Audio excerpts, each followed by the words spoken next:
I'm John Atack, and I'm here talking to my great friend, Chris Shelton.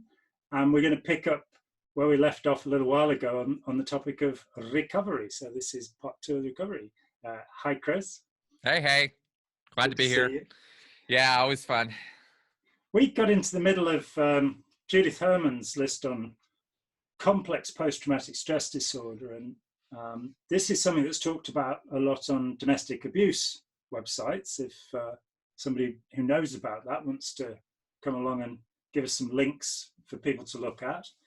I've never, despite all of these years of talking with people, I've never actually sat down with somebody and said, let's go through the list together, and see how much fun it is.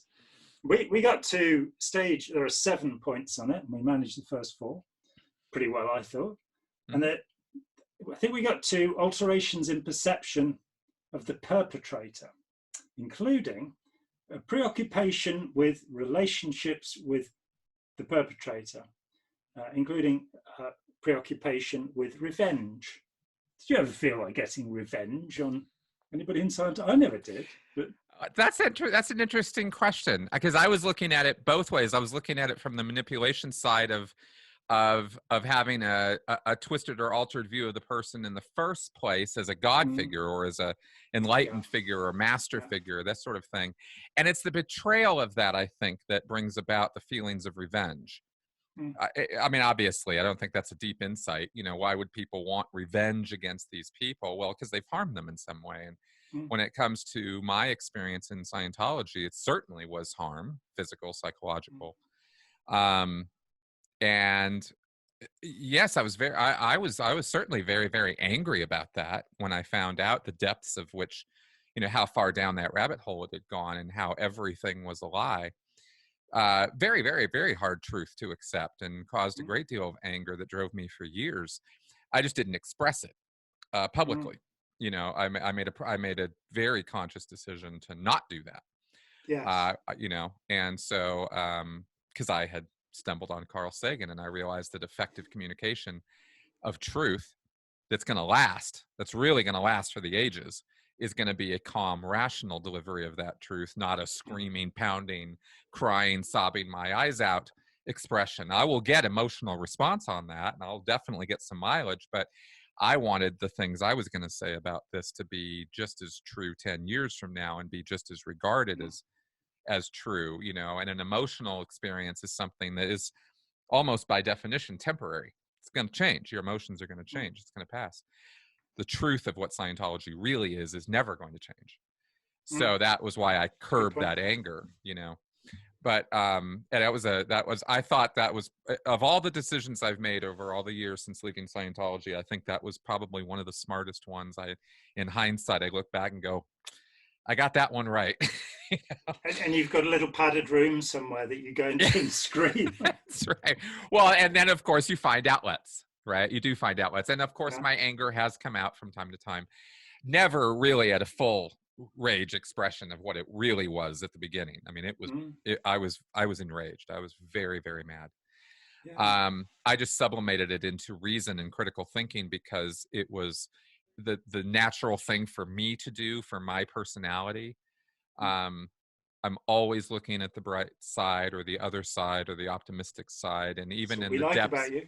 Yeah. Well, it's a thing, and it's annoying to a lot of people though, because if somebody's presenting the dark side, I'll automatically think about the light side.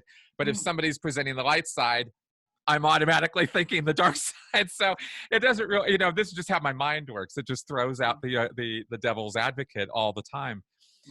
Anyway, as far as the recovery thing on this point goes, though, certainly lived experience for me. I definitely felt rage, and I'd say a desire for.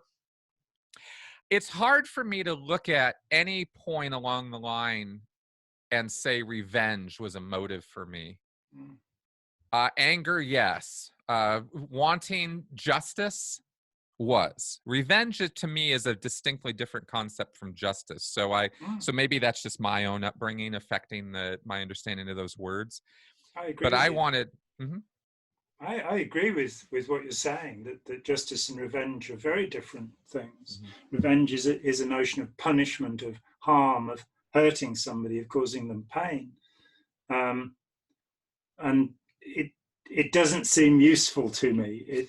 You know, we both know people. I mean, I won't name the person who did it, but I sat in a room with somebody who told me that they wished L. Ron Hubbard was still alive, because then they could choke him a little and then let him breathe again, and then choke him a little and let him breathe. Now, what was scary about this person was supposedly counseling a former member. This was advice to somebody who had left the group 2 days before, you know.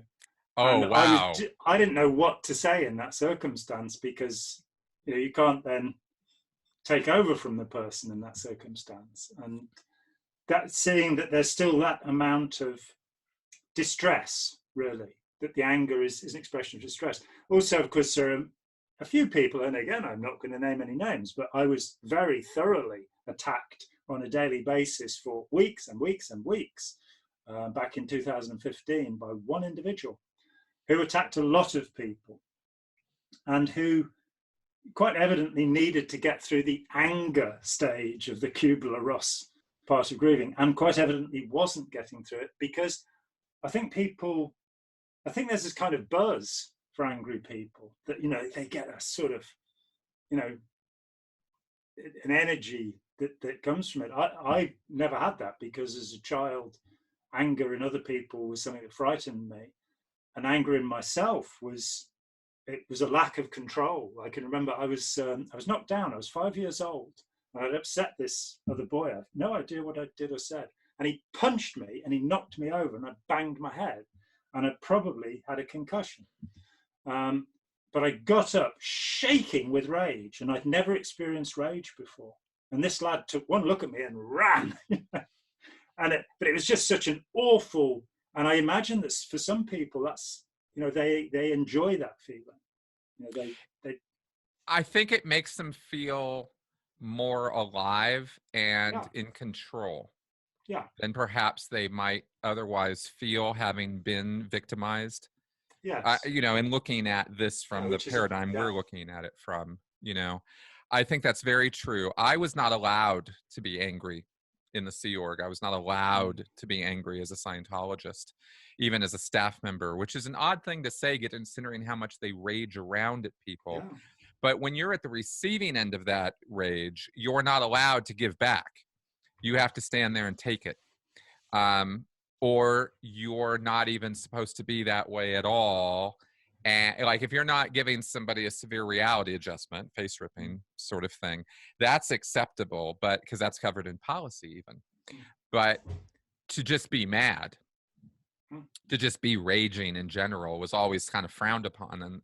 And in Scientology's basic beliefs, you're supposed to be in control of your emotions, and rage and anger and fear and grief, those are negative emotions. You miss emotions. You don't want to be experiencing that. So for me, I was trained out of that being acceptable behavior. It was simply socially unacceptable, and I had to curb my actual feelings. Would just sort of sit inside, you know, just sort of fume sometimes with that. So I get the release of it when you're finally coming out of, they open the gates, right? And the floodgates open because all that motion didn't necessarily go anywhere. Sometimes it does, sometimes it doesn't. And for a lot of us former Sea Org members especially, there's very, very good reasons to be, you know, enraged about some of the things that were done to us. Yeah, and there's a distinction between rage and indignation. I recently, Steve Hassan and I did a chapter on a book which has just come out, and everybody should go out and buy it, called Psychiatry and Anti-Semitism. It's bound to be fascinating for anybody watching this. But it's great because I'm getting kind of informal conversation from a group that I don't belong to. And that's always fascinating. And this guy quotes one of the Psalms, and I'm not really familiar with the Psalms, I'm afraid, and says there's this thing about perfect hatred. And then there's a discussion about, you know, it's not even, is this a good thing? It's asserted this would be a good thing, this perfect hatred.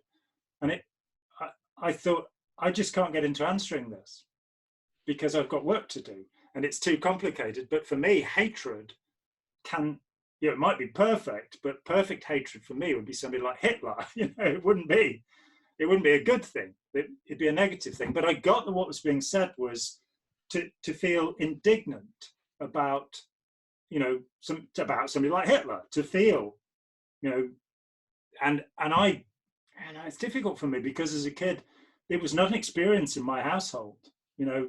People got annoyed and people got irritated, but there was no blazing row. There was no L. Ron Hubbard standing 2 inches away from you, giving you a severe reality adjustment, screaming his head off. Nothing like that ever happened to me in my childhood. So for me, it was never even a matter of, not letting it out, because it wasn't there. And later when I heard psychologists saying, oh yeah, it's these people, there's something wrong with them because they're not expressing their anger. It's like, no, express what? Why? I don't feel that way.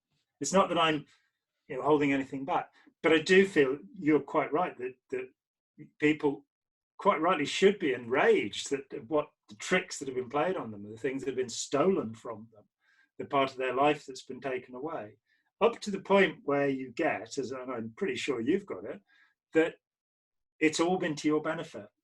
All of the experience you've had, no matter how negative it is, has been to your benefit in terms of understanding, in terms of being able to help other people who've been subjected to the same thing, and realizing that most people in the world, almost everybody in the world, has been abused in some way or another. And it gives you some humility, perhaps, and some compassion to have been through the experience. So the rage can lead to that. But if it's just rage, again, therapeutically, it used to be thought that punching pillows was a way of releasing aggression. But studies seem to show that aggression is actually a way of creating aggression. It doesn't go away because you express it. It just makes you feel worse. It makes you feel more strongly in that way. I definitely can track with that. I have certainly expressed my rage physically sometimes, and to my chagrin, only feel tired, physically exhausted when I'm done. The causes of the, anger and lashing out are still just as real and just as much there. So that has never, going and doing the punch and bag thing and the workout and all that. Well, it tires you out. Maybe you can maybe the benefit of that is you get so tired, you collapse, go to sleep. And then by the time you wake up, you're in a different, mental state, all the chemicals. And you got all of the endorphin release. Yeah, exactly. But I think you're right about the acceptance stage. I would, in fact, would separate those two things, I think, as you did, where you have the anger, the rage, and you have to come to this point. And it's a process. For me, it certainly was. So that's how I'm speaking to it. That, that anger for me, that desire turned immediately to, and I'm thinking literally first year, 2013, 2014, turned to this desire for justice. And the difference for me is that, rage or anger is a little goalless, is a little unthinking. It's, it's just directed violence maybe toward individuals who have wronged you or something. Yeah. That never really surfaced in me.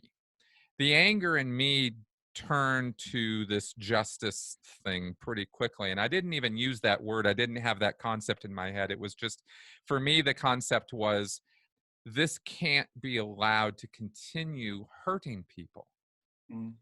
This is wrong. It's morally wrong.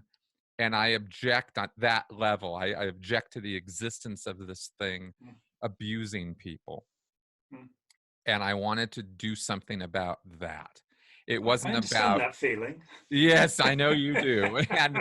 And it wasn't about any individual. In fact, I had to be reminded. People would ask me, well, what about, is there anybody you remember or want to get back at, or whatever they would ask me about? And I'd say, well, okay, I think it came down to forgiveness, actually. This is how the question manifested in my head.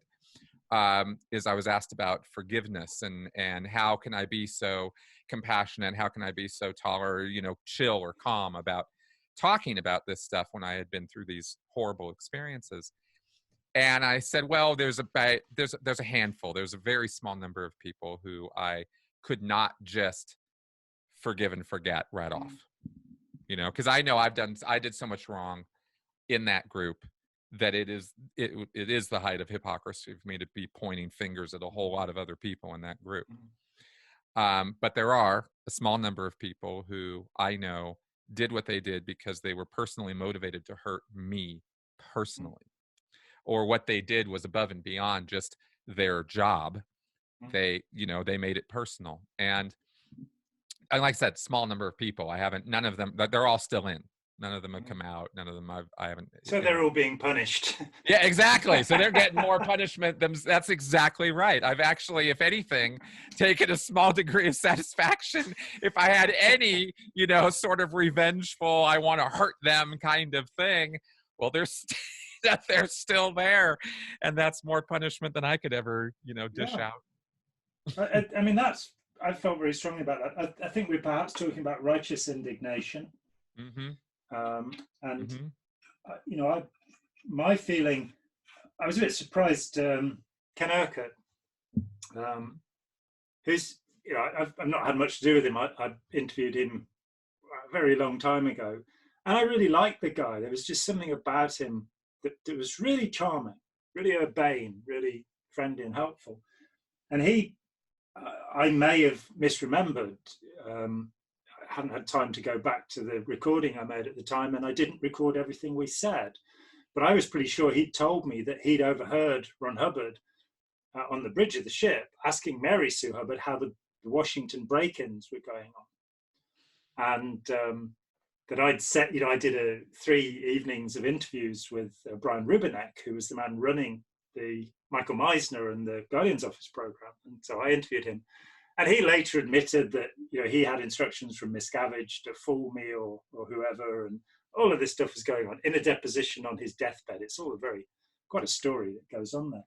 But I'd waited until he'd gone through this whole thing. It was very evident he was Hubbard's personal security on the Apollo. He'd run the break-in program and got away with it himself without any punishment. And it was quite obvious to me that he was trying to convince me that Hubbard didn't know about any of this. And so I waited until the end and said, well, I interviewed Ken Urquhart, and he told me that this story about hearing him say how the Washington break-ins again. And I wrote something about this for Tony Ortega a year or 2 back. And Ken Urquhart was really, so I didn't say that. How could you say, And it put me in a situation where, in the thing he said, he called me an anti-Scientologist. He said, why would I ever have been so open with an anti-Scientologist? And that expression, anti-Scientologist, and I went, there's one thing I have never been, ever, it's an anti-Scientologist. Everything I did, all of the blows I took were not to attack Scientologists, they were to help Scientologists. I've said before, but when they did the flag down thing, good friend Pete Griffiths did, let's take everybody to Clearwater and say things about them there. And they asked me to go, and I went, absolutely no way, because that's going to make it harder for SEAL members to leave. And I'm a lot more concerned about them than I am about anybody else who's involved in Scientology, because they're the people who suffered the most. They're the people who have the longest recovery route for the most part.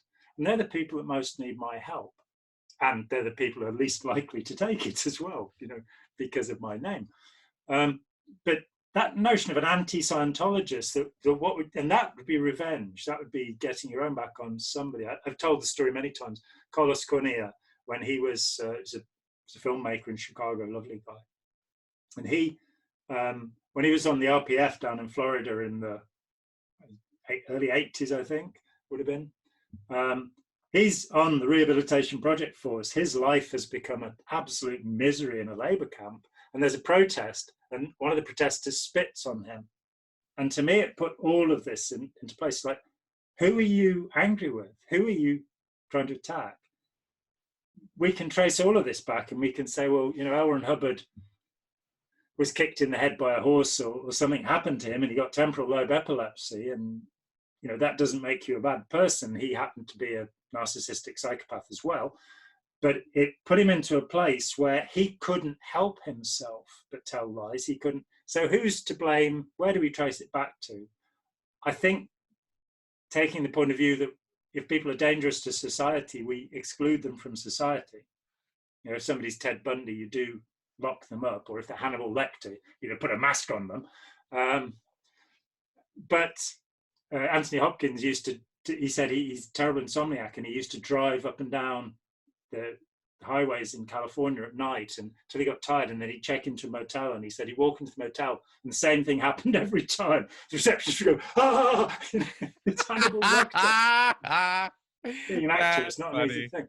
But such people should be restrained and antisocial activity should be prevented. But to then think that by giving them a good kicking, you've achieved anything at all other than a grim sadistic satisfaction in developing yourself into a psychopath, I can't see. It's really an interesting, it really is an interesting thing. It seems to be a Western idea as far as, you know, eye for eye, this kind of thing. This idea that you're owed it, that it's recompense. Yes, that somehow it's even part of your own recovery. That you know, that your ability to lash out or lash back at or attack your attacker, or, you know, victimize your victimizer or something is somehow going to be therapeutic. And I suppose on a very, very short-term basis, it could be thought of that way. But you're absolutely right that if you really step back and kind of take a more objective look at what's going on there, you're looking at a useless, really pretty useless motion as far as your own progress goes. There's many, many other ways you can express yourself in healthy ways that don't have to do with subjugating or victimizing other people or antagonizing them by spitting on them. I mean, all you have to do is ask yourself immediately, you know, a golden rule type question of, well, what would my response be under any circumstances? Under any circumstances, if somebody was spitting on me, you know, or somebody was pissing on me, somebody was like victimizing me in some way, some humiliating fashion, what's my response going to be? Well, 100% of the time, it's not even a question. 100% of the time, we know there's going to be a negative effect. There's going to be a negative consequence. Nobody's going to get spit on and go, oh, am I the bad guy in this picture? Gee, I wonder, you know, that's never going to happen. So unfortunately, I think the reason why we look at that is because we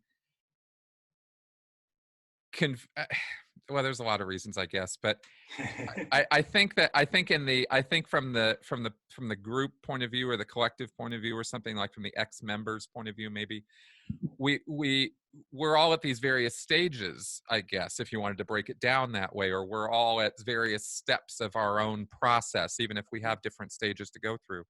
But we all understand that urge, and we all understand why it exists, and we all sort of feel it, and we can have more compassion and more understanding for that person who's been victimized than for the victimizer, which is what we now have made this representative of. And that's, I think, our mistake. I think our mistake is not our feelings toward this evil entity that has harmed us. It's representing that evil entity in this one individual who's now stands in front of us, who are now going to take out all of our frustrations on. This goes way beyond cult recovery. I mean, obviously I'm talking about this is everywhere. But this is a mistake we as individual human beings make, as we symbolize the institution or the collection of travesties that have been committed against us, and we say this guy represents all of that. Yeah. When the truth is the guy standing right in front of you probably has almost nothing to do, unless it's literally your direct abuser. And even then, yeah, sure, spit on the guy, but actually there's probably 10 other things you could do that would be more impactful and a more productive, even if it doesn't seem more positive at the moment. You want to quench that rage. I think that's the mistake that we make, and I didn't know I was going to go on that role, but I think that's what makes sense there. I think, you know, striking back and standing up to the abuser are not the same thing. And people conflate those two ideas. Good point. To stand up to the abuser, to say, this person did this to me, This is what happened. One of the things I used to recommend to people in exiting Scientology in their heads was to tell somebody who's never been involved the content of OT3, because I think it's a great way of standing up to the abuser. Yes. The thing that for some reason they are so terrified of the world knowing, right up to South Park telling everybody, that and it is something liberating in that, and you don't have to actually hurt anybody. The other thing you mentioned, the notion of forgiveness, and I think this is really, really important. I have a good friend who had a rotten childhood, and it was definitely caused by what his father did. I won't go into any of the details, but it was rotten. It was awful. And he, a few years ago, an Anglican priest told him that he'd got to forgive his father. His father is dead now. He'd got to forgive his father. And that did make me annoyed. How can we tell somebody else that they've got to do this thing? And without understanding, what does this mean, forgive? I'm personally, my thought about it is that I'm very happy to forgive people, but I will never forget, why should I, what they did. And that has often been very useful to me, because it means that when they're on the verge of doing it again, I can steer things another way, because I understand that is their behavior. Somebody who borrowed money from you and didn't pay it back, I'm not going to lend them money again. I've forgiven them for not paying me back, but I'm not going to lend them money again. And it's an absurdity. It's a sort of like a demand for purity, that to be a pure person, you've got to forgive everybody. And the people that I meet who demand that we forgive other people are often quite authoritarian and bullying in their way of behaving. They want to bully me into forgiving people. So it isn't. I don't think that forgiveness is a necessity. I think that boiling over with resentment and wishing revenge is something to overcome, but it doesn't mean that you've forgiven. It means that you've sort of digested. You've taken what happened in, and that will make you stronger and more capable, more skillful, better in life, that you've digested it. If you're sort of sitting there over something, no, that's not going to be healthy. But let's see if we can get one more point in. Absolutely. Yeah, let's go for it. Stimulate ourselves. I would like to comment really quickly on the forgiveness step, because I think it's key to this and wraps up in with the revenge and the anger and all of that. And was a point I certainly had to get to. And my understanding of forgiveness has changed over the years, as of course it would, as my experiences have changed and my feelings have changed. This isn't the proclamation, power to forgive, that you were taught in the Class 2 courses. No, not at all. By the power invested in me by L. Ron Hubbard, I forgive you. Yeah, exactly. No, I, for example, it was harder for me in the first couple of years when I was having nightmares every other few days to really start contemplating the idea of forgiveness. I mean, I was still feeling very, very victimized. Those nightmares still happen, but now they're fewer and much farther between. They're much longer between. I had one last night, but okay. But that was the first one in months. So, and they're now all revolving around escaping and being stopped from escaping. Whereas at the beginning, it was getting sucked back in, being trapped, being stuck, I'm back into being a Scientologist. I'm back on my post in the Sea Org. Oh my God, these terrifying ideas. It took me a few years before I could dream in my dream, I want to get out of here. and then the dreams shifted. And now every time I'm having a nightmare about Scientology or the Sea Org, the entire thing is I'm in the dream. I come to realize I'm back on the base, or I'm in a Scientology world somehow. And the entire dream is me trying to get the hell out. And there's no desire to be there. There's no desire to stay. There's no desire to communicate with anybody about any part of it. I just want out. So that's been a change over the years. But I think that is somehow tied to the forgiveness idea a little bit, because I think for me, forgiveness is about letting go of that anger. It's a personal thing. It's for you. It's not for the other person. What an extremely good point. Yeah. Yeah.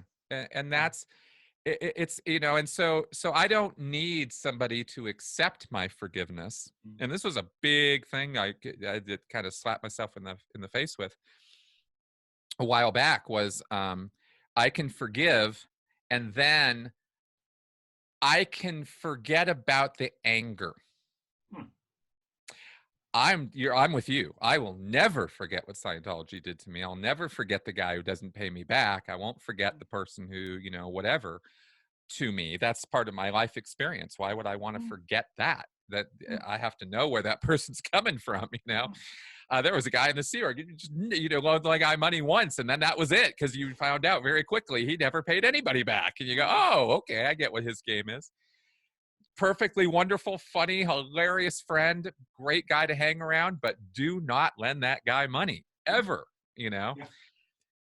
Same lesson. So yeah, so I just wanted to comment on that because I thought it was part of this process too. Yeah, I think it's very valid.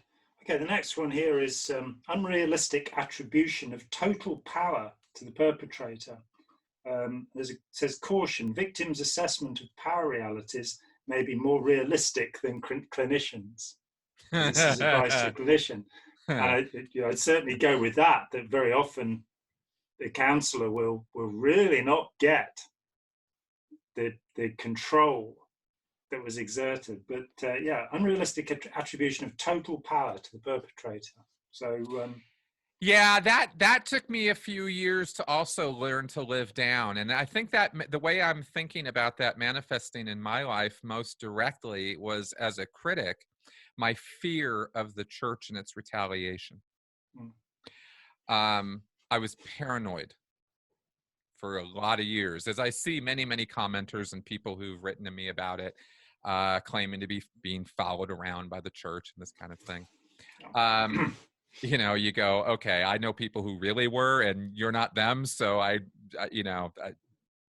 zero reason for the church to be spending a dime following you around. But that's you're not Pat Broker, basically. No, you're not. You're no Pat Broker. You know, I've met David Mayo. You're no David Mayo, right? So, but that also gradually woke me up to the fact that I wasn't being overtly fair gamed in the same way as people in the past, such as yourself. Yeah. Woke me up to the fact that this was not an all-powerful, all-knowing, all-seeing organization, and that it did not hold all the cards in all situations, as I had been very much led to believe when I was a Scientologist and a Sea Org member, right? Is that milieu control is a real thing. When they control your environment, that means you don't. And it's hard to get that across to people. This is where maybe that business of that conditional statement in what you just read is so important, because it's hard for people who have not been in these environments to understand just how controlling they can be and how total they can be in that control. So you try to communicate that to people, and they go, oh yeah, I get it. And you go, I don't think you do quite yet, but you will if I keep telling you, if you keep listening. So yeah, I think that's part of this whole picture. And there's also the sense, you know, when you leave, if you still, you know, as I did, you still believe in it, that there is this, you know, by then I'd done 5 of the operating Thetan levels. So my belief that people who had done these levels had any special powers was, you know, I hadn't met anybody. And I was now, I was talking with people who'd done everything there was to do, both old and new. Recently, somebody commented on my YouTube channel that the old OT levels used to work, you know, remember Ingo Swan and all of that. And it's like, no, they didn't. That's when I was in. And I knew lots of people who've done the old OT7. And but there is this sense, certainly before you get to the OT levels, that your mind is being read, that there are people coming into your environment and they know everything about you. There's nothing you can hide from them. And that is a terrible nonsense. I think you know, in bad religion, that's a part of a bad religion, this idea that God is angry with you and watching you all the time, and you better not touch that part of your body again. because she will go to hell. That this is a horrible thing to impose on people, this notion of a power outside of themselves that is going to cripple them at any moment. And thinking about PTSD in wider sense, my dad was at Dunkirk, he was at the Normandy landings, and he was in the Liberation Force for Bergen-Belsen. Your dad survived all three of those? Yeah. And he was on the front line because he was in charge of the maintenance of tanks. And so you have to be there when they break down in the front line and go and mend them. And they reckon to break down about every 4 hours. And he was the sergeant major in charge of the mechanics doing that. And I think on his way back, they didn't come out of Dunkirk. In fact, I think they might have come out of Ostend. I'm not really sure. But he said very little about it. And only after he died in 1994, I looked after my mum. And as the years went by, I found out more and more. And one of the things I found out was that for 10 years after World War II, he had screaming nightmares, unsurprisingly. And that sense of those nightmares, you are being submerged into the power of this thing. And you do need to escape from it. You do need to, and what's great with you and what's good with him is that there is a decline, that the mind somehow absorbs this material for probably most people. That can be encouraged and helped. I think while we're in the midst of this, it's important to say that the process of coming to terms with your experience, of digesting your experience so it can become something positive for you, and of reasserting, or perhaps for the first time, asserting control over yourself, and your thoughts, and going, I'm in charge of me. That can happen. And it's a process that can be helped if you work with somebody like, say, Rachel Bernstein or Christian Turco, Francis Peters, Gilly Jenkinson. There are a few people, but only a very few of them. Lee Marsh up in Canada, are very few. And now I'm starting to list because I'm going, I don't want to miss anybody out. Yeah, exactly. Linda Dubrow-Marshall. There are people who really can help you get through this. And it can be remarkably speeded up. So a process that might naturally, as I say with my dad, it took him 10 years before he got through the most disastrous stage of this. I'm not sure that he ever came to terms with it, but certainly the last dozen years of his life, and he was 75 when he died, the last dozen years of his life were pretty happy, because he didn't have to work anymore, and he really worked himself to death for a lifetime. But so it can be overcome. And I think that's very important, because at the worst moment, when it really hits somebody and they're being overwhelmed, you see, my stress was post-Scientology stress, that while I was in Scientology, there was nothing that upset me at all, really, other than Ivis Bulger frowning at me occasionally. But it was irrelevant, it was trivial. Just then you get the harassment. Then you get that you are being spied on, that people are pretending friendship, which is one of the worst things. I had a woman who, she admitted that she'd been telephoning me with a list of questions from the Guardian's Office of Special Affairs, and that all of her conversations asking for my help in her distress. Her husband had multiple sclerosis. And I was just, they'd worked out the way to get to me was with victims, people who were hurting, because I'd be sympathetic, because I'm a low tone being who has compassion for others. I haven't achieved utter narcissism, tone 800 or whatever it is. I'm telling you, folks, you might think he's exaggerating right now. Behind closed doors, that is almost word for word how OSA Sea Org members talk to one another. It's almost impossible to believe, but it's true. This complete induction of contempt for the rest of humanity, as if that was a religious objective. It's really the opposite direction to the way that most religious teachings have gone.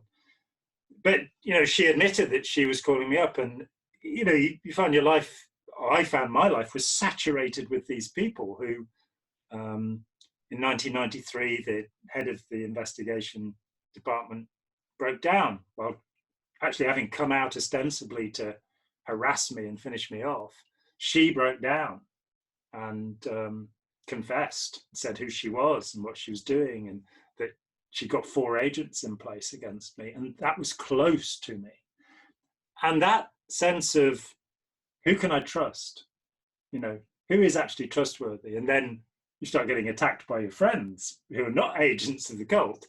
They've just been influenced by this whole thing, and probably influenced by my distress. You know, that you get bored with people being upset all the time, you know, and oh yeah, you're in 10 court cases, get over it, just walk away, you know, it will be fine. That we can become very cold towards other people, when exactly the opposite would be the proper reaction. But you lose power. You lose the sense of your power in the world. And with complex PTSD, that you know, people can float into that. They can get into this sense of just, what's the point? You know, there's nothing I can do about it. And it becomes a depressed point. And it's very important to say, yeah, that's today. Tomorrow is tomorrow. And you keep on pushing, you keep on heading towards somewhere. And I'm somebody who can say this very definitely, because I had 16 years of harassment.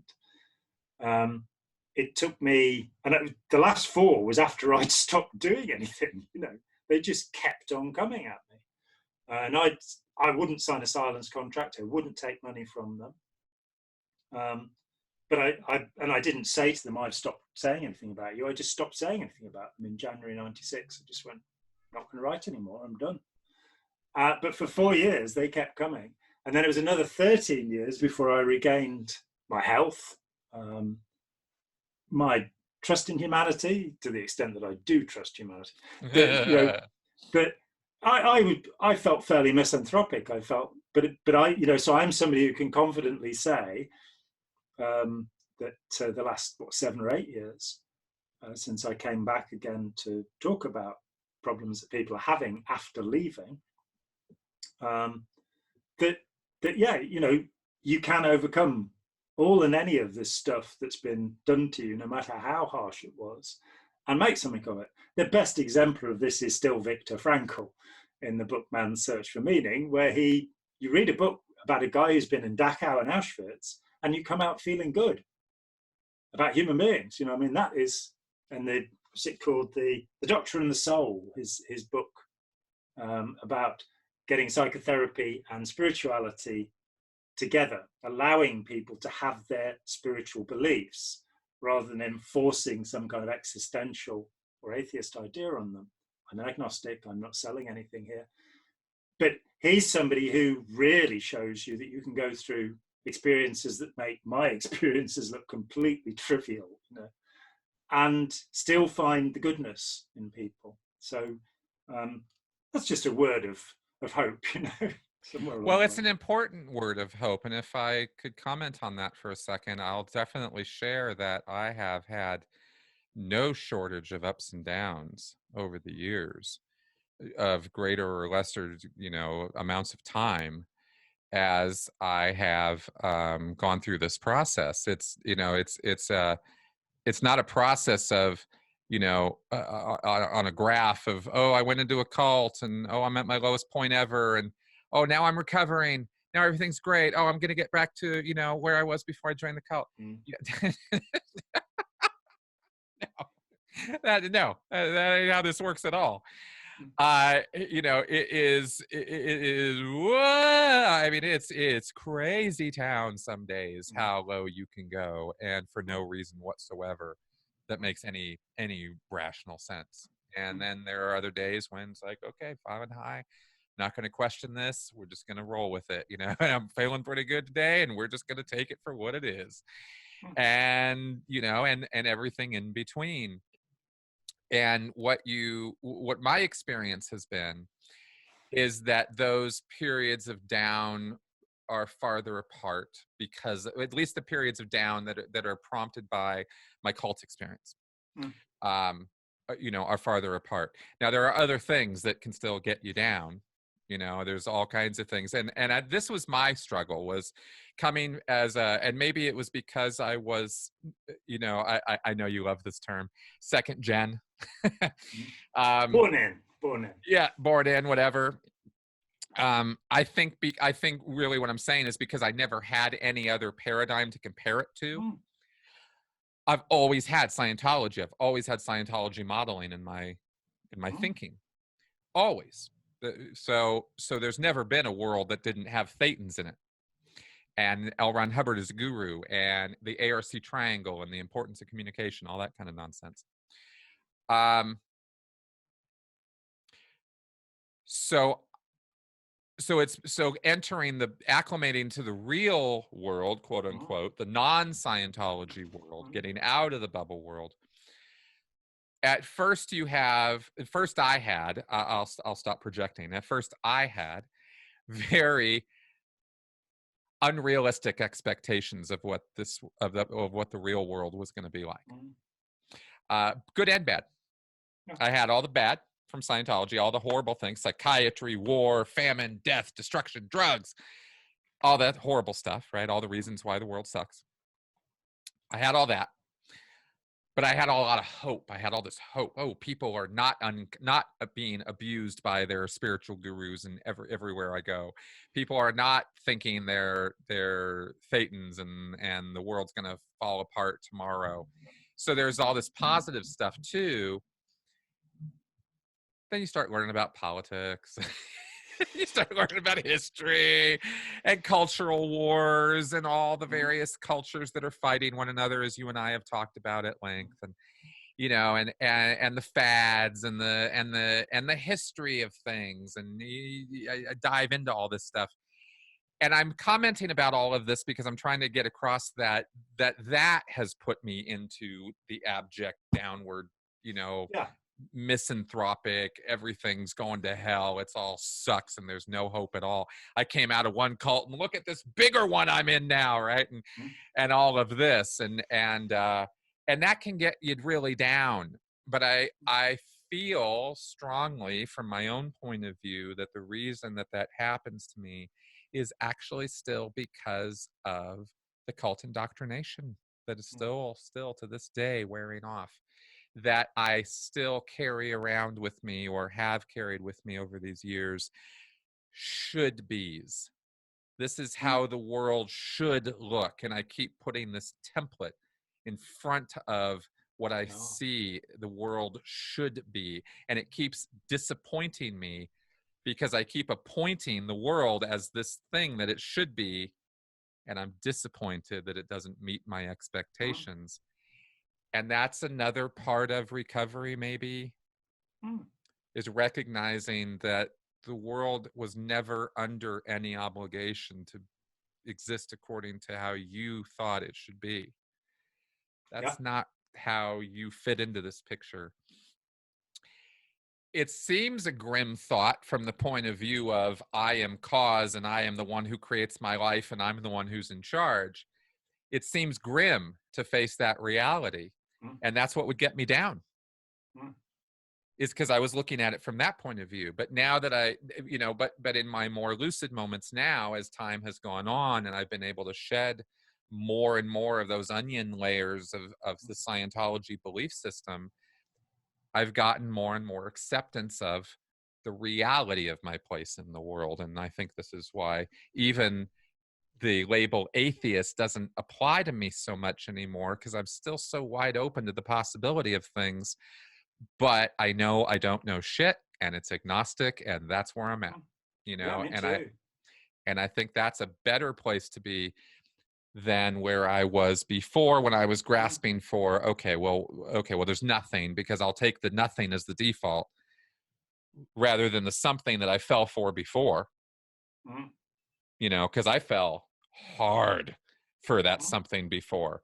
And turns out that something was nothing but L. Ron Hubbard's, fever dream. So I ain't falling for any of that crap again. That's part of the process. So there's this sort of like closing and then maybe an opening and a reopening. And that might be maybe I'm just describing more of the acceptance stage or more of the coming to terms with reality stage or whatever. I'm not really sure, but I thought I should describe all that because I thought it might be helpful to how this has gone, how this is rolled out.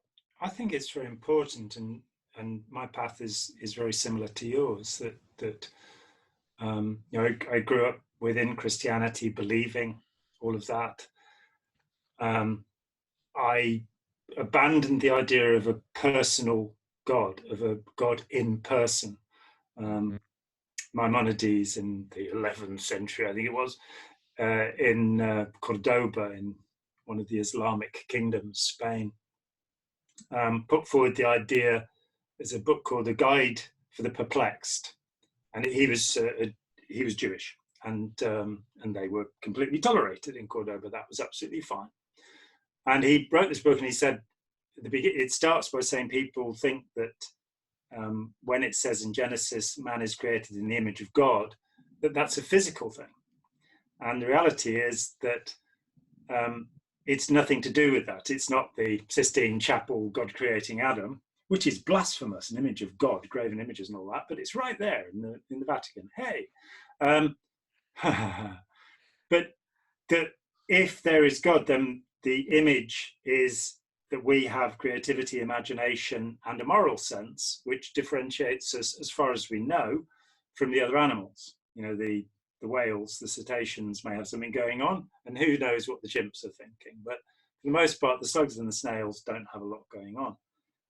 So even, that's it, but a personified God, that was gone for me at the age of 13. I then get involved with Lao Tzu, with Zen Buddhism, then Scientology. And so I'm technically an atheist, I guess, from that point of view, save that I accept the definition of God given by somebody like Spinoza, or even Meister Eckhart, that God is the eyes through which I see God are the eyes through which God sees me, Eckhart said in about 1310 or something. Anything that can be said about God will not be true, as Eckhart said, which I love. That's a gorgeous little statement. And it leads me to agnosis. I love that statement. That completely matches up with my take on God right now. Yeah. And is there did the universe arise out of something? Yeah, well, it must have done, I guess. And who had the Big Bang? All of these ways of trying to understand, of insisting that human meaning is capable of capturing these things, and it's the wrong way on, that we aren't. And that's right. For me, there's so much that has become positive that for me, by letting go of the notion of me, by letting go of the notion of the persistent self. Because I came to Scientology from Buddhism, where you're saying I've got to get rid of myself, the fear of the eternal return. And then you come among this bunch of people, and they're going to be superpower thetans who are going to romp around the universe doing all of this stuff, led by this pathetic loser who is one of the most tyrannical and awful people in his personal behavior. He even smelled bad. Come on, let's be honest about this Commodore's messengers. He smelled bad, Mm-hmm. That to accept, I wonder whether it's because as children we're taught that magic happens. There was a survey of atheists last year, and it found that 70% of atheists believe in the supernatural. They don't believe in God, but they do believe in magic. Well, what was the point of that then, really? And then you get the militant atheists who want to shove it down your throat that what they believe is the way, the truth, and the life. And I'm kind of going, no, you see, that's not where I am. I don't feel inclined to sell what I believe to other people, because it's stupid what I believe. It's not worth selling to anybody. But that was when I knew I hit on something that was going to work for me. It's funny, you just phrased it perfectly, because that was exactly how it fit for me. Was I came to a point in my belief where I realized I didn't care whether I ever communicated it to anybody. I'm not here to sell my idea of God to you. I don't care what you believe whatever you want. I now have an idea and it's mine, and I don't need to convince anybody else of its veracity in order for me to believe it. And you'd have to descend into words to try and express it. And the Tao that can be spoken of is not the constant Tao. That's a good one too. That's a good one too. We have the next one is. I'm sorry. There was one other point I needed to make that I noted earlier that I wanted to stress real fast, because I've seen this expressed by people out of the Scientology world, actually, and I want to. I don't know that anybody's even going to, who said this stuff is even going to watch this or know about this, but I wanted to put it out there for everybody, and that is this idea that you get to a place where you accept responsibility for your past actions and for your past misdeeds, and you see more clearly the sort of cause-effect relationship of how you opened yourself up to how, again, for me, stop projecting. So how I opened myself up to certain levels of abuse, that I opened myself up to agreeing to certain rules and regulations, which obviously were corrupted and twisted beyond all repair and ended up with a lot of nonsense happening. But I took those steps. Nobody was like sitting there walking my body and this kind of thing.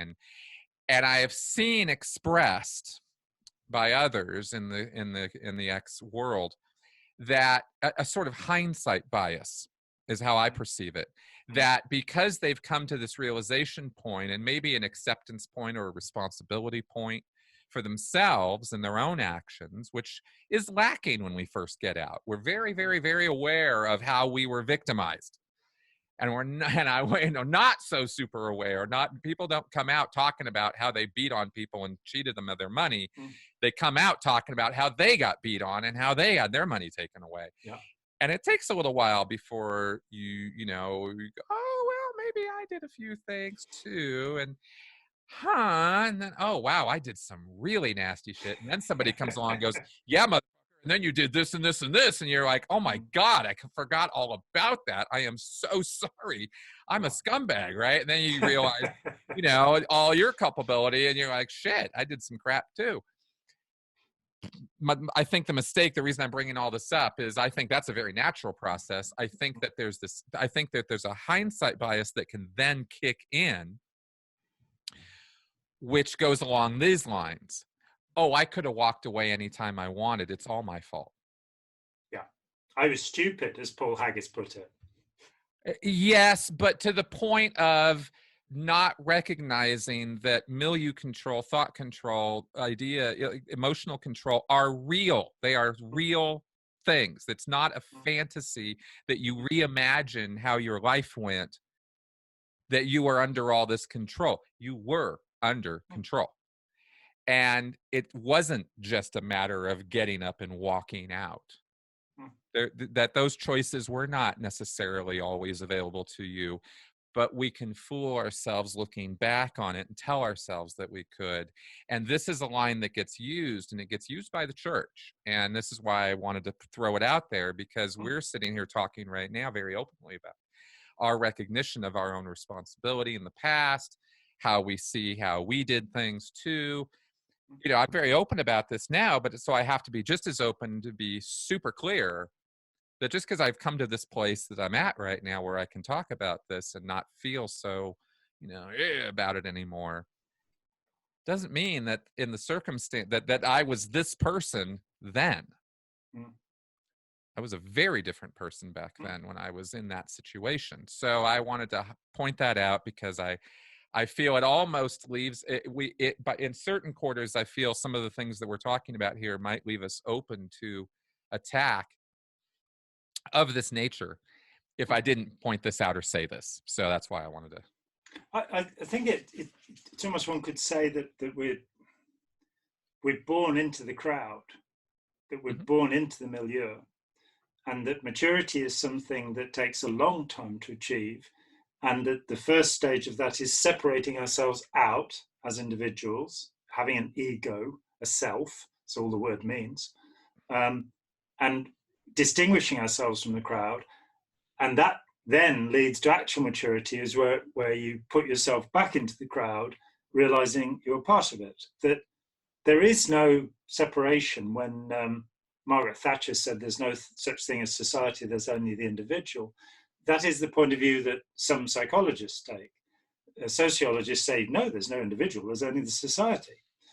You then have this bugbear of free will. Why it would be free, I don't know, because if it's will, it's will. You know, I mean, let's face it. It doesn't need to be free. And again, psychology is now, the general view is that there is no will, that there is really no self, that we are part of a social process. Irving Goffman's work in the 50s and 60s, which I'm not really familiar with, but I know that out of that comes the notion that we're actors, we're social actors, that we become something. All of that makes it sound as if we're conscious of what we're doing in our relationships, and we aren't. And, you know, come the age of about 50, I think people do start to go, I've been here long enough to see that this is a bit more complicated, that I am prone to, you know, when you understand priming, for example, when you understand that which we don't recognize in the environment still has an effect upon us, as Derren Brown has shown in many ways, you know, where he had the two graphic designers do the Pet Cemetery poster in one of his shows. And he then, at the end of the session, shows them what's been in the room with them all the time, which is pretty much the drawing they've made, that he did before they went in the room. He said, well, it'll have this harp on it, these gates, this thing, that. Then he showed the film of them arriving at the studio and being primed with the images they'd used. Or when he takes Simon Pegg and sits him down and he has him write what he'd like for Christmas, seal it in an envelope, put it in his wallet, and then he sits him down, goes through a set of things, and at the end of it, Simon Pegg says, yeah, I want a red BMX bike. And he says, is that what you wrote on the paper? He said, yeah, that's what I wrote on the paper. And he takes the paper out and it says a leather jacket. And he's sort of, I did what? I love that stuff. Then he shows him how he used circles, and that in a, you know, in the speech he used, he's actually mentioning things about bicycles. You get pumped up about it, you get tired, he's using words that prime that thing. Now, you either accept that or you don't, but the reality is the evidence supports it, because you can go and do it to people, you can get them to think something and to accept something. And knowing that we aren't these kind of impenetrable little creatures that nothing can get to, that in fact we're open, we're permeable, just as our skin is capable of taking things in as well as putting them out, so we as people are. And living within that and being as aware as we can be, but accepting that we are neither individual nor are we social in our determination. Both of those things happen. And that therefore our relationships with the people around us and with the world and with information and with our own thoughts, those things become crucial, how we relate to the world. And if we can be open-minded, there's an expression I used to use for a few years there. If we can be open-minded and think about what's going on, but if we can also be able to, having thought about the stuff that's brought to us, go, no, I don't believe that, or yes, I do believe that, to develop. We're always a work in progress. That's right. You're prompting me here to think along this line, and I'll say that I think emotional or rational maturity comes when we are exactly as you just described, when we realize that it's okay to be open to ideas, to thoughts, to different ways of looking at the world, viewpoints, if you want to put it that way. Lots of ways to put it, but being open to new mental activity versus being afraid or closed off. I think we spend the first few years of our life very, very open. We are wide open. We can't help but be wide open. We're sponges, and we're sucking up more information in the first, few years of our life than at any other point. We suck up all this information, including viewpoints about how the world works. This is how it works. And there's no critical thinking at that stage. So this is how it is. Yeah. This is why we talked about, in that other talk I'll post shortly on my own channel. We talked about this business of how you, the first few years of your life are crucial. And yet right now, as you look back at them, there's zero memory of them. I mean, up until I'm 4 years old, I got nothing except pictures, photographs. And yet these are the formative years. This is when you're learning language. This is when you're learning culture. This is when you're going to start being educated about the world around you. Your moral sense comes from there. Yeah. That's right. All your morality is laid in the first couple of years. You didn't think about any of that. There was no, well, let me weigh which, will I go with Kantian ethics or Nietzschean ethic? There's none of that. It's here's how the world is. And of course, by the time you were 2 years old, you wanted to sleep with your mother and kill your father. Right. That's right. Yeah, really. Yeah, really? Okay, so you get all that. But then after you're done with school or around, somewhere in that time period, it's all locked up. This is how the world is, and it can't be any other way. And the more extreme that education has been, the more sure you are about that. And there's that certainty trap, which I was talking to other people about today. So then there's like this whole phase, I guess, of like, okay, now I know how life is. This is, I'm Democrat and I'm progressive and I'm this. You got all this litany, this laundry list of labels that are now who you are. And, or on the other end of the spectrum, doesn't matter. I mean, Indian, Chinese, I don't care. Everybody's this way, right? And so then there's a level you can get to where somehow in life, and I'm not sure what prompts this. I think age is one of them, because it's certainly, for no other reason than the fact I turned 50, all kinds of new thoughts started occurring to me. This perspective thing. And then you have an option. Then you get some choices, and you get to go, well, am I going to stick to my guns and be Mr. Right and sure and all that? Maybe this is kind of what midlife crisis is partly all about, is like, am I gonna, has what I've been doing working? Or is there a different, maybe better way of doing this, And I think, of course, as we're talking here, that opening yourself back up again to bringing in new information, new conversations, new, I think that's where it's at. I think that's where a good life goes. I think that's where a more, tolerant, compassionate life goes. And I think being stuck in these modes of thinking that we get installed as 20-year-old, if you still have a 50 or a 60-year-old thinking the same way as when they were 20 or 25, oh, what a horrible life. I mean, my God, the lack of change and education and experience. I mean, how could it not change you, Maybe that's the progressive bent in me. I don't know, but I think that is part of recovery, and that's why I went on that roll about that. Yeah, and I think it is normal to become better integrated within yourself. When I was about 15, I had a friend who was a psychiatrist. This is the thing Scientology were very pleased about. And every few weeks, she'd done an assessment of me when I was 13 and said, "You're fine." The headmaster of the school had sent me there because my girlfriend had run away with me, and I think if it had been another boy, it would have been fine. It's that kind of school, very posh and prestigious. And but he didn't like my family, and he'd already messed up two of my brothers' lives as best he could. I'm glad to say that he failed completely, and they both had very successful lives. But he'd only got me left, and now he's going to have me. And he sent me off for psychological and psychiatric testing, and they did all of this stuff with me. And at the end of this, the psychiatrist said to me, no, there's nothing, you're not suffering from any mental disorder or anything like that.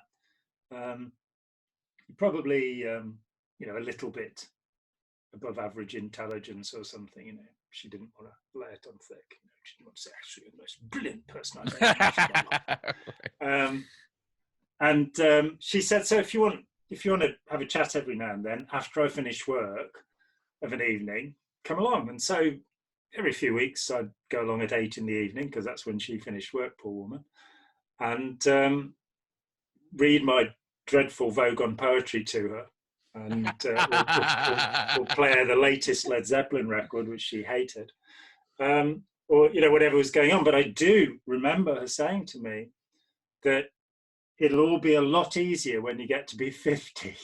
What, another 35 years and it'll all be fine, But it was true that somehow things do begin to integrate, I think, for many people in their 50s, as long as by then they haven't become a desperate alcoholic or a heroin addict or what have you, a member of Led Zeppelin.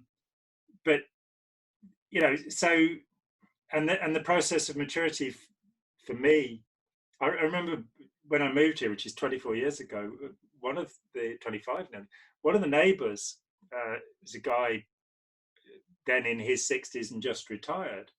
And I was so impressed with the gentle way that if somebody disagreed with him, he'd kind of stop and go, yeah, you're right. That was silly of me to think that he didn't need to defend himself from anyone, and kind of going, actually, who cares? Having had Scientology at war with me for all of those years, and saying, yeah, this is what I think, but it could be wrong. And, I'm not really bothered. And that, not really feeling doctrinaire or fanatical about anything anymore, other than I don't like it when people bully other people, which is what kept me going for so many years. But let's, the next one here, which is alterations in perception of the perpetrator, includes idealization or paradoxical gratitude. Oh, that's interesting. That's interesting. I've been thinking a little bit while you've been talking about the last couple of these. I've been thinking about independent Scientology. Yeah. Excuse me. And people who the halfway house, as it was called by a judge. That's right. 1984, Mr. Justice Slayton.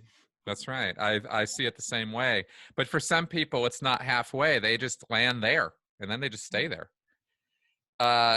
And I think that manifests. That's the first thing I thought of when I thought about that ideation thing. When you just read that out to me. Yeah, idealization. That and now we've got this desperate urge to say Hubbard was a good guy. Yes. And David Miscavige is a bad guy. That's right. And I'm kind of going, well, read The Scientologist, a manual on the dissemination of material, written in 1955. Read that and tell me that he wasn't a nutcase. That's where the law can be used very easily to harass us. But he's got the thing about complaining about somebody not believing in Jesus Christ if they stop you from doing something to one of the patients in a hospital, and you pretending that you do. And it's just like, what is this guy going on about? Or, the harassment, the nastiness, the sheer nastiness of this human being. And to believe that he could somehow mean well, and he could somehow be developing a technology that would elevate people to what? The state of clear? Really? Oh my God. I mean, well, you see these quotes on Tony Ortega's blog to this day that he's quoting from independent, or ex-Scientologists who still believe. And I mean, these guys say some of the wildest stuff. And they really are still true believers in many, many ways. And even if they'll give a lip service acknowledgement to how bad L. Ron Hubbard was, you kind of get that they really don't really believe it, because they still give him credit for discovering, quote unquote, not inventing, not plagiarizing, discovering, all these amazing things. Even Newton was a jerk, but he discovered laws of gravitation. So, they kind of like draw all these stupid analogies and, based on. Look, I did this, and one day I will let the chapter go. When what's now Let's Sell These People a Piece of Blue Sky was written, the first and only history of Scientology yet published. I'm sure Chris Owen will be developing it a lot further. He's doing great work. But there was a chapter in it, and the publisher's editor came back to me and said, "You can't do that." I said, "I'm going to do it." He said, "No, you can't do it." And the chapter, which one day I may release, I still have it somewhere, was basically say, look, you can't judge Scientology by its creator. You've got to distinguish those things. And the example I gave, I'd read Anthony Storr's Feet of Clay, which is a great book, where he, of course, criticizes Freud and says, Freud was a shitbag, basically. He was an awful human being. Also, he never actually had a psychoanalytic session, but ever since I found that out, that's really stuck with me, that there was no way he was going to let anybody do that to him, So I thought, no. It's like his friend Fleisch, who used to stick wadding up people's noses to cure them of all diseases. And Freud had this done to him by Fleisch. So I'm sure. No, I mean, Fleisch you hear about some of the stuff that used to go on in the world, and you just go, "What the fuck?" Oh, here's one that Freud himself did that was commonplace at the time among therapists. There's this idea that he was the first person to practice psychotherapy, which is a hoot. You'd have a neurotic woman, and you would masturbate her as part of the therapy. Yes, that I knew about. Yes. This was permitted. This was and you're going, this is what we call sexual abuse, of the worst possible kind. But they did what they did. But I wrote a chapter basically saying, yes, Newton, terrible person, went completely mad. The Royal Society, of which he became head, scientific group, one of the first of its kind, he accused Leibniz of stealing what he called the fluxions, what Leibniz called calculus. And it was only, I think, in the 1980s that it finally came out. He was condemned by the Royal Society for stealing Newton's ideas. It only came out in the 1980s, somebody dug into it, that the panel that had investigated Leibniz consisted of Isaac Newton. That was it. That was the Royal Society's commission that proved that, and there's no way that Leibniz could actually have had any clue without sneaking into the study in Cambridge and having a look, that Newton had done this. He had the portrait of Robert Hooke burned so that it wouldn't be on the walls. And when he said, if I saw further, it was because I stood on the shoulders of giants, some people think it was a reference to Robert Hooke, whose work he'd been stealing, who was actually a very small man. And Hooke has been pushed out so that Newton is a great man. Galileo put both of his children into a nunnery. And yet he's meant to be the guy who stood up against religion. He wasn't imprisoned because he'd said that the earth goes around the sun. That was an acceptable doctrine after Copernicus. It was on the edge, but the Pope wasn't unhappy with it. But he happened to know the Pope. They were people who knew each other. And the Pope summoned him and said, look, you better not go after me again. And Galileo produces a book in which there's a character called Buffo, or the Fool, who is the Pope. And so the Pope has him shown the instruments of torture. And a mythology is created around, all of these people. So I wrote a chapter about that, saying, so we must judge Hubbard, we must judge Scientology by whether it works. Let's forget about what I've shown you about Hubbard being, a dreadful human being, a pathological liar, somebody who liked to destroy the lives of others. Let's judge Scientology as itself. And the editor quite rightly said, not on your Nelly. We're not doing that. So one day I'll probably give it to Tony to put up sometime. But interesting. That's very interesting. But the reality is, if what you are teaching is physics, then it doesn't matter what kind of person you are. But if what you are teaching is the science of the human psyche, it matters more than anything. Because if you happen to have 33 operations on your throat and weren't clever enough to stop smoking, as Freud was, then you're suspect as a human being. If you think that Jews are dreadful people, as Jung very openly said in the 1960s at the end of his life, then you're not teaching anything. If you also happen to have sex with many of your patients, as Jung did, you're not worth anything. You haven't achieved, or as the Buddha said, if you are not enlightened, you cannot teach enlightenment. Well, exactly, and that's it's the same. It's a difficult proposition because there's not one single unbiased human being, and yet you know, there are certainly lines that we can draw in the sand and go, okay, too much. You know, no, Mr. Flat Earther, you're not going to be teaching astrophysics to these kids. You know, it's just not gonna, it's not gonna work out for us here. This isn't gonna happen, right? So we can clearly see examples where we should have people teaching people and not have people teaching people. And you know, and yeah, for sure, it's unintelligent design. It's my yeah, yes, exactly. So then it goes on to a sense. Yeah. Anyway, yeah. So the independent Scientologists were what came to mind on that point as soon as you brought that up, because I have not had any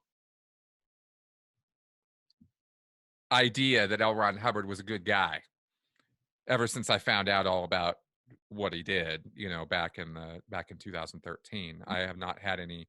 Oh yeah, Hubbard. He was just a good man in a hard time, or something, something like that.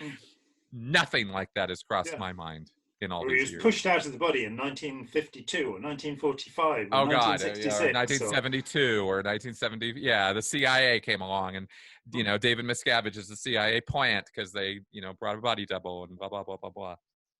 It moves on to a sense of special or supernatural relationship with the perpetrator, and again, I think I met so many independents when I used to hang out in those circles, and they weren't throwing rocks at me. Because they needed me to help them in their legal defense from Scientology, I'm guessing.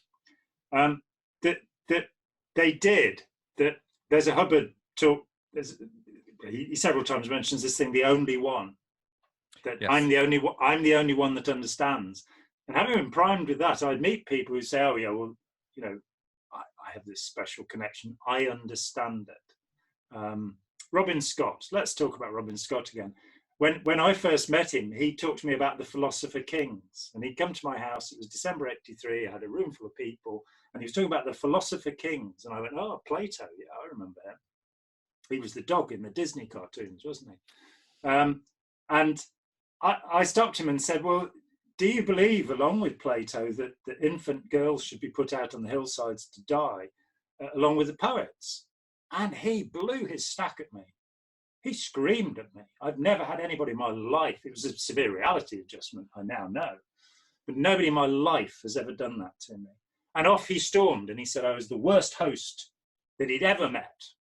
And half an hour later, I got a sheepish phone call apologizing for his behavior. But when I met Jesse Prince at Toronto, he said, "Oh, he was now chums with Robin Scott." And I said, "Well, okay. Is he still talking about the philosopher kings?" He said, "Yes." we people are going to bring Ron's, you know, paradise to earth. Those of us who are the cognoscenti, we are the knowledgeable ones, which to me has always been an offensive idea. Any kind of elite, any kind of superiority among human beings, it's going to go wrong, you know. But that, you know, I've got a special insight into what Ron really meant. Well, I do have a special insight into what Ron really meant. Very few people have been through material I've been through, probably no one. And I pieced it all together. And what Ron meant was that he wanted to be considered to be the greatest thing ever. That's right. My only goal is to smash my name into history. August 1938 in a letter to his wife. Perhaps the most important document anybody in Scientology should read. My only goal. And then he says he doesn't believe in immortality. He doesn't believe in immortality. In the talk, Shrinking World, Charlie Nairn, 1968, when he's asked, "So you believe in reincarnation?" you see him pause. And then Charlie, being smart, flips in, "But your followers believe." And Hubbard immediately goes, "Oh yes, they do." And you see the man revealed that no matter, people were fooled by him. And, you know, as he said, he made the games, so he didn't have to follow the rules, and he never did follow the rules. And he didn't treat people nicely. You know, having read the accounts of, say, Helen O'Brien's Dianetics in Limbo, everybody should read that to see just how awful he was to the head of his organization, you know, at that time, Helen O'Brien, and how it devastated her life. She's the woman who you wrote to about the religion angle, you know, and all of that. That's right. That's right. And we see this sort of thing reflected in people today. You know, it's not hard to draw very accurate comparisons to stuff we see in politics, stuff we see. Oh, let's do it. Let's just go straight for it. know? Losing Reality, where the great Robert J. Lifton, one of the greatest minds of the last century, looks at Donald Trump and says, no, he's not a narcissist, he's a solipsist. Right. And when I read that, which was only a month or so back, I kind of went, oh, that's so interesting, because I came to that conclusion about Hubbard many years ago. Narcissist isn't the right word. We're just a bit of his imagination. We're just figments of his imagination. He causes us pain, so what? It's amusing to him. Having people push a peanut around a wooden deck on his boat until their faces are full of splinters in front of a crowd of people. I don't know if you've been watching Succession. This, I think it's an HBO thing. I know the show, but I haven't watched it. Brian Cox plays the billionaire who has 3 kids, and he's working out which one of them is going to succeed. And you see him doing those kind of pushing the peanut round, you know, and you see that everybody around him just accepts it's an aspect of his behavior. And the next day they're all, oh, it was like a bad dream. They're not going, okay, I'm leaving now. That's right. Well, I did a whole live stream the other day on Tiger King. I noticed that. I'm going to watch that because that is fun. Crazy. Whoa, yeah, crazy town. But you're going to see it. You're going to see 3 of these people, right? 3 separate groups. Yeah. And we walk through some of the characteristics. We walk through some of the behaviors. Totally different personalities, all of them complete nutcases, all of them total narcissists, solipsists. Their world exists and nobody else's does. And they only exist for themselves. And it's a fascinating watch in that regard. So if I only point these things out because it's right in popular entertainment right now, it's right in our face right now. It's really obvious. And it's almost disappointing to me when I point this out and people just go, because of their political biases, they're just, well, that's just not true. And you're just like, dude, this ain't a political argument for me. It's not because I'm a progressive that I'm talking about Trump as this malignant narcissist guy. It's because that's what he is. It has nothing to do with his political beliefs. And people just they just can't, their heads explode. And you just go, God damn, man, this cult stuff is all around us. And there's no cult of Trump. Oh, yeah. Oh, yeah. Go say anything negative about this guy, and they come out of the woodwork. It is absolutely mind-blowing. Steve Hassan's cult of Trump, or Trump of cult, as I keep putting it for some reason. The Daily Mail, which is, as I pointed out to him, is actually the most read newspaper in the world because of its online services. So, so much for America. We win. They did a piece, and because they had a big court case with the Moonies. Anybody like Steve stands up, they will write a big article about how great it is, and they did. Sadly, the book wasn't available here at the time. But I think first day there were 238 comments. And they were things like, stupid, stupid, stupid. And then I critiqued Professor Benjamin Zeller's piece, which was about the title of the book and the pre-publication publicity. That's right. That's right.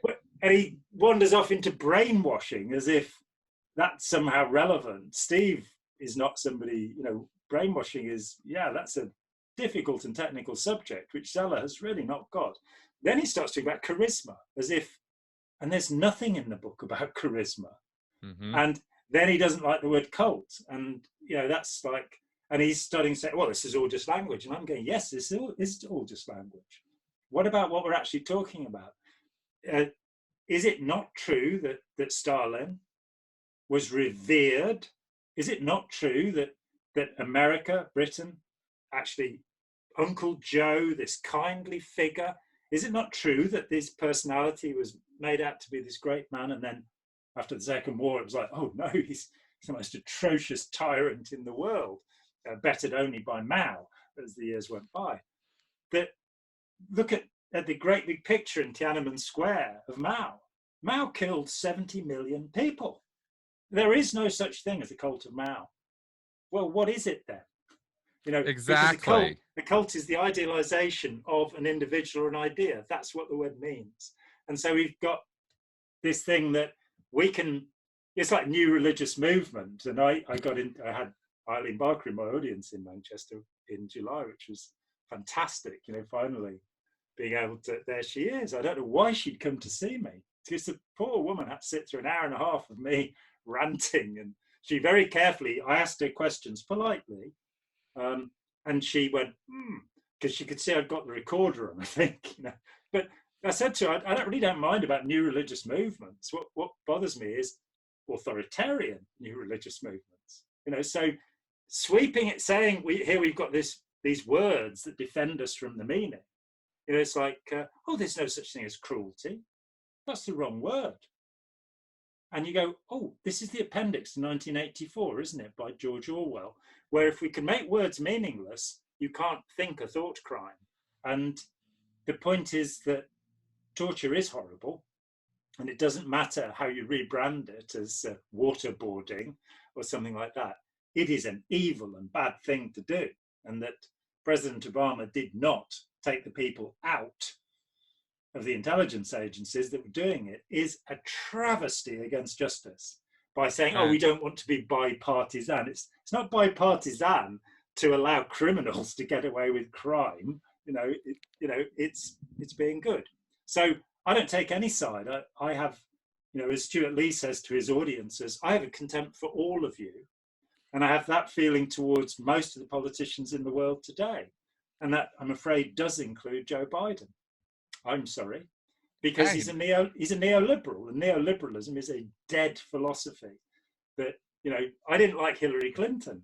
I'm allowed to dislike both sides. Well, I get it, because that's exactly where I've been coming to. Yeah. I was very right wing conservative. That's what Scientology's political bent is, and I grew up with Khan that. Was a good man and all of that, Yeah, kind of. He was Khan. I thought I was a ditto head. I was Rush Limbaugh follower. I thought all of that aligned perfectly with my Scientology upbringing, Scientology philosophy. I come out of Scientology. I'm more about human rights. I'm more about civil rights. Okay, cool. Start looking at progressive values. Good. Let's go down that path. Let's talk about that. These are the only groups of people who are, who seem to care about that stuff. So good, I'll align with that group.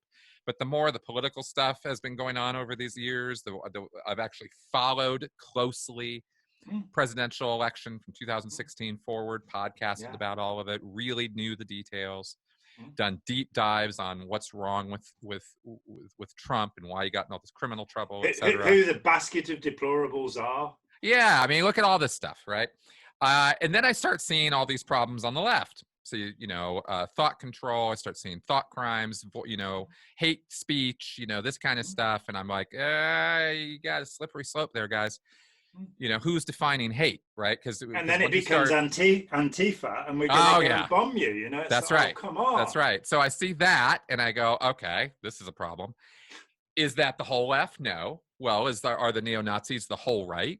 No. So... there's a whole bunch of people in the middle who are totally fine. I got no problem, no argument with any of them. But I have my fight is against extremism. So that's where I'm gonna, and then I have to start uncomfortably.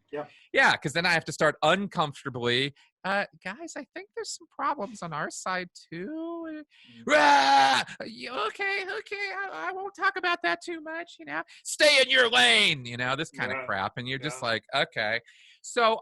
Actually, I'm not just ranting here. This has actually been part of the process for me of this on this recovery thing, and recognizing that I don't have to be on any side.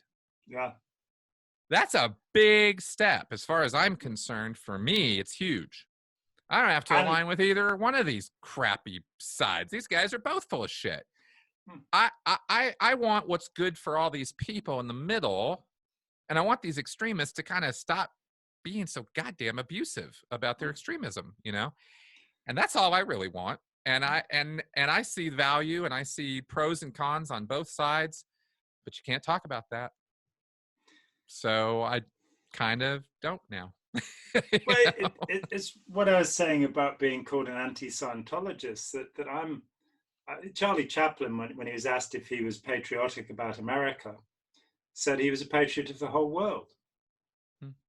And I'm not sure that patriot's a good word. I think that's the word he used, because that means being willing to take arms to defend something. And I'm not sure about that. But whenever I get into any of these, whenever I'm in any discussion, I'm on everyone's side. Exactly. How do we all sort this out and make it better and make it work?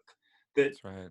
Chucking things at each other and screaming abuse, it's the behavior that if you don't have compassion, if you don't have tolerance, the only thing that we should be intolerant of is intolerance.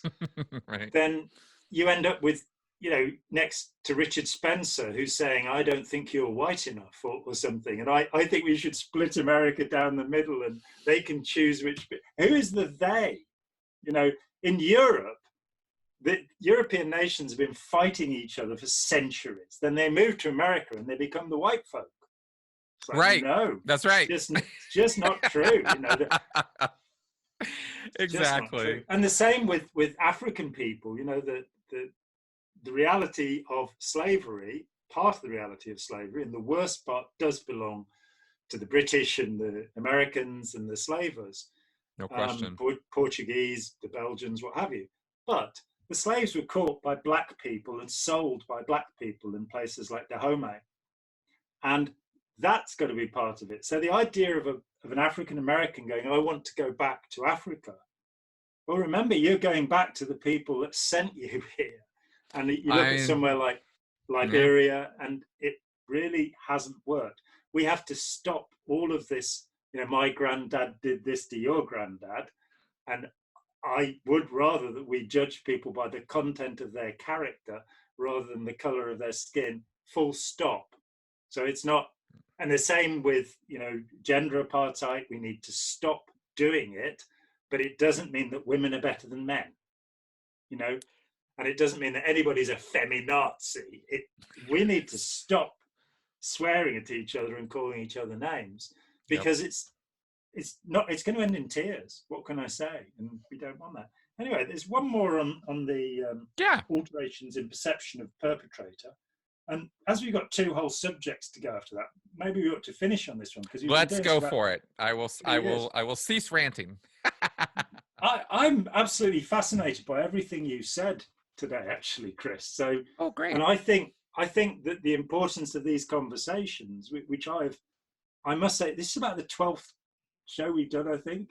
Yeah, and every show we do, I enjoy more than the last one, and I enjoyed the first one a lot. Yes, so me too. And it's to pull all of this stuff out of our heads and see what we're thinking about. And so having some kind of armature to do that's fine, but we're never going to follow the script, let's face it. We're not exactly.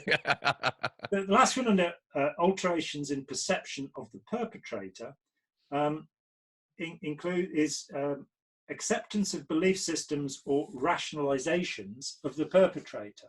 So you've got this idea that you're actually caught up in the nonsense that they are spouting, their belief system or their rationalization. This, I think, it comes out of domestic abuse.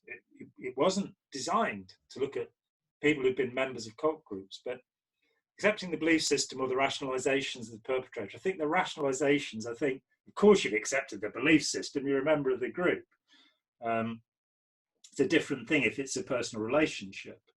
But the belief system is the group. I think, there are Janja Lelic, who's absolutely brilliant. In Bounded Choice talks about charisma being the first aspect of her 4-part model, which is an excellent model.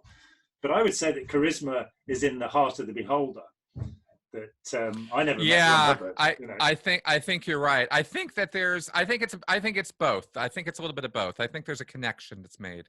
Yeah. I think I was talking about this with my wife, actually. We didn't get this on air when we did the live stream on Tiger King, but I talked about the fact that there's an appeal that some people have. But it's not universal. It's not like they appeal to everybody. There's nobody who appeals to everybody. But there are people who can turn this thing on. I can do it. I mean, I've done it. I used to do it when I was doing sales in Scientology. I would turn on this glint in my eye, you know. Any salesperson does it. And Yes. there's another one, which is the predator, which is the one who's in charge of the situation, which is called Tone 40, or Serenity of Being. Yes, the serenity of being. Serenity of shoutingness. Yeah, exactly. But I just wanted to comment on this fact that I think charisma let's just say that I do believe it's a thing, because I've witnessed it. And I have taken advantage of it when I have made that connection with others when I was in Scientology. But I think I can't describe why the connection happens. I just know that there's a certain percentage of people that you can just make that connection with. And I think these people we describe as charismatic we're hearing from people who fell under that spell, you know, made that connection somehow. And it's not a physical thing. L. Ron Hubbard was an ugly dude. The Tiger King's ugly dude, right? But he attracted people to him, and that was a real thing. So I think, I don't know, I just kind of commenting on that, but I think that's I've been showing my kids The Nazis, A Warning from History, which is an excellent 6-part documentary about the Nazis. And there's a guy in there who was around Hitler, and he said, you know, I didn't think anything of him. You know, you go in the room with him and you think, well, so what? You know, and then he'd start talking. Yes. And, you know, you see him and he screams. I don't know if you've seen these, but there are photos of Hitler that he had a personal photographer from the late 1920s to the end of his life. And he published a book of photographs, which was a best-selling book in Germany in the mid-1930s. You can't get a copy of it anymore. And I'd really like one because I've only seen grainy prints. But he posed before the mirror and he perfected this series of gestures. The one that I think I've seen those. I've seen a lot of those pictures. Yes. He does this and pulls his hands down, you know, in Triumph of the Will at Nuremberg. When Leni Riefenstahl talking about making that remarkable documentary, it's a brilliant piece of filmmaking, but she was only ever allowed to make 2 films because she was always considered to be a Nazi. And she lived to be more than 100 years old, and she never got to make another documentary, which is a terrible shame because she had a pretty negative view of Hitler. You know, she was just a filmmaker. She'd been a kind of nudie star in these strange Nazi films about ice maidens that were very popular. And she went from being an actress with a kit off to being a director. And she said it took her 6 months to cut Triumph of the Will, which is, I think, the 1934 Nuremberg rally. Because there are all these times when Hitler's picking his nose. So, oh my God. In fact, he'd got these little set pieces that he did, and you were far enough away and you got, you know, the roar of the grease paint and the smell of the crowd and all the Sieg Heils and all of that stuff. I think, yes, there is the assertion of certainty, the assertion of confidence, the focus. That is what we call charisma. Yep. I didn't learn to do it in Scientology. I learned to do it afterwards. I learned to do it to face down people who were threatening me. Scientologists, you know, I'd have 2 big Scientologists who were going to hit me, and I'd have to then, I knew what Tone 40 was. I knew, it's like they were dogs, and I knew the command that they would respond to. And it alarmed me sometimes just how easy it was to do.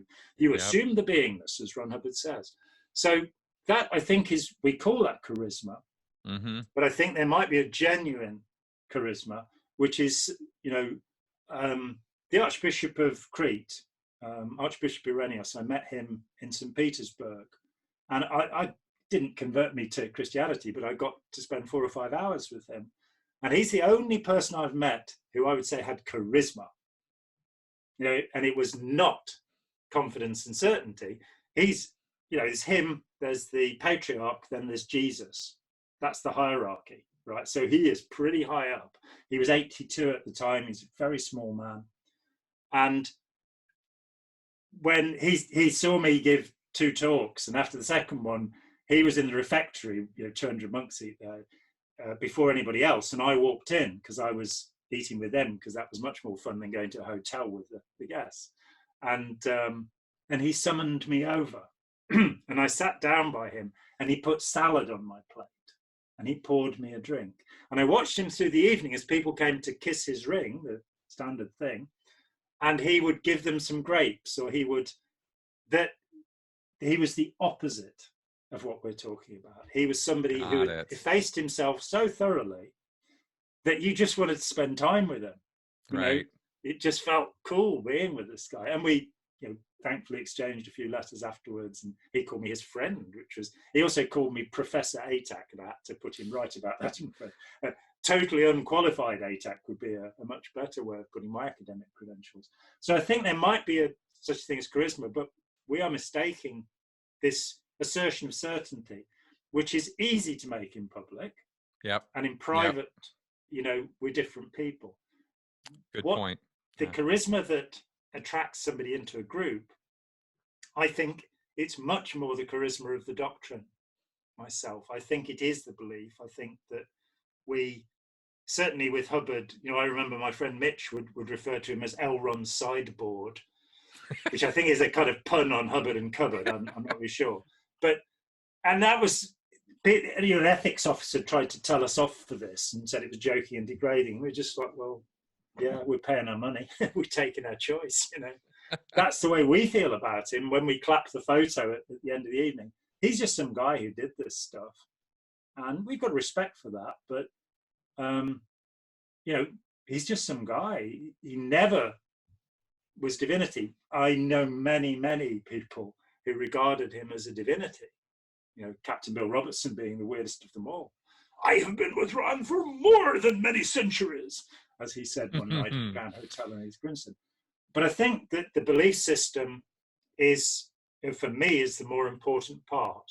That the idea that miracles are going to happen one day if you keep waiting long enough, and they haven't yet. I know since 1950, it's now 70 years. No miracles have happened, but one day it'll happen.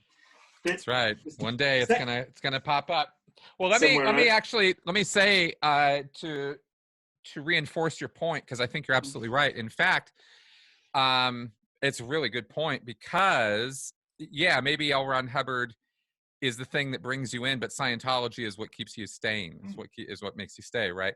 Again, I'll just again, because it's just fresh on my mind, because we just did it last night. But the Tiger King thing, it might have been this guy, this Joe Exotic guy, and his crazy, hat and haircut and clothes, and he's wearing a gun, and he's just this very colorful, very unusual character. Well, maybe he's the thing that brings you to the zoo, but it's the animals that actually got everybody to stay. And they all talked about it all throughout the documentary, how much they love those cats. Have you ever taken a tiger for a walk? These are guys who are kind of, they got a little bit of a status thing going on with themselves. Rightfully so, because they're messing with tigers and lions and baboons and crocs and alligators, all kinds of crazy stuff.